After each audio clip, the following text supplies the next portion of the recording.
పవన్ కళ్యాణ్ పై అనుచిత వ్యాఖ్యల కేసులో ఊహించని ట్విస్ట్ ఇచ్చారు దువ్వాడ శ్రీనివాస్. ఇవాళ పోలీసు విచారణకి బయలుదేరినట్టే బయలుదేరి అనూహ్యంగా అదృశ్యమయ్యారు. దాదాపు 4 గంటల పాటు మిస్సింగ్ మిస్టరీ కొనసాగింది.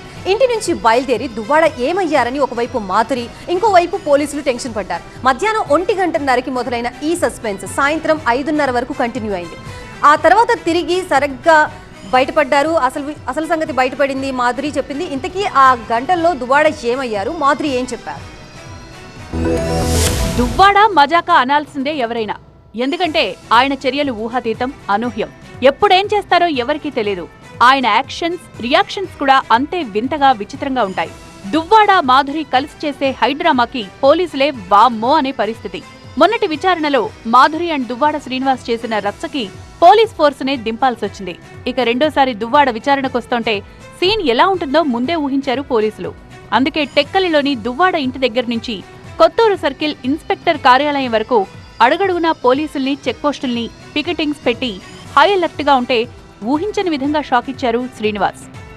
పోలీస్ విచారణకు బయలుదేరుతున్నట్టు సినిమాటిక్ స్టైల్లో సూపర్ కలరింగ్ ఇచ్చి ఆ తర్వాత ట్విస్ట్ ఇచ్చారు దువ్వాడ శ్రీనివాస్.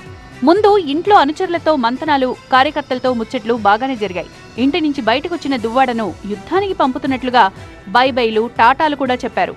ఆ తర్వాత దువ్వాడ కూడా కారెక్కి అందరికీ బైబై చెప్పి పోలీస్ విచారణకు బయలుదేరారు. ఇంటి బయట మోహరించిన పోలీసులు కూడా దువ్వాడను సాగనంపారు. అయితే ఆ తర్వాతే కథ ఊహించని మలుపు తిరిగింది. టెక్కలి నుంచి కొత్తూరుకి దూరం 60 కిలోమీటర్లు. ఎలా చూసినా గంటన్నరలో రీచ్ అయిపోవచ్చు. కానీ దువ్వాడ మాత్రం కొత్తూరు సర్కిల్ ఇన్స్పెక్టర్ ఆఫీస్కి చేరలేదు. గంటన్నర, 2 గంటలైనా ఆచూకీ లేదు. 3-4 గంటలు దాటినా దువ్వాడ ఎక్కడున్నారో తెలియక సస్పెన్స్. రోడ్డు పొడవునా బందోబస్తులో ఉన్న పోలీసులు రోడ్డుపైనే ఉన్నారు. కానీ ఇంటి నుంచి బయలుదేరిన దువ్వాడ శ్రీనివాస్ మాత్రం మిస్సింగ్.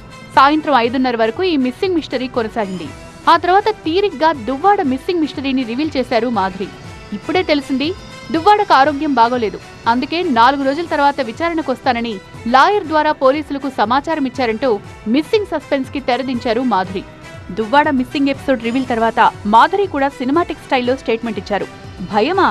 దువ్వాడక నెవ్వర్ అంటూ ప్రత్యర్థులకు కౌంటర్ అటాక్ చేశారు. అసలు దువ్వాడ శ్రీనివాస్ బ్లడ్ లోనే భయం అనేదే లేదన్నారు మాధురి.